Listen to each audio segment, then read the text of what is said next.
To perform a single leg foot elevated hamstring bridge, you'll want to make sure you can do the bilateral version first.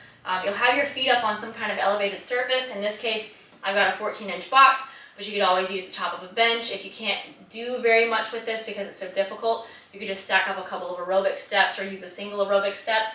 But you're going to start with your heel pressing down on the box, and the opposite leg is just going to be disengaged. So in my case, I'm holding the leg up.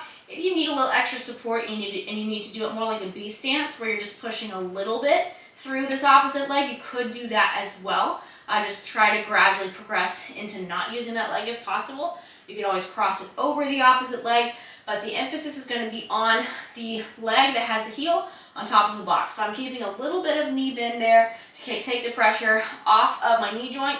I'm going to push my upper arms into the ground and then just pressing through the heel to lift that hip up. So it is very difficult to get some height on this. Ideally, you're going to lift your hips until you have a straight line from your shoulders past the front of your pelvis all the way to the front of the ankle, and just try to avoid hyperextending through the spine and overlifting and overarching your back, because that does not mean that you've lifted your hips. You want your abs to stay engaged, and you want the hips to actually come up as high as you're able to get them to come, okay? So try to do as many as you can on one side and then repeat on the opposite side.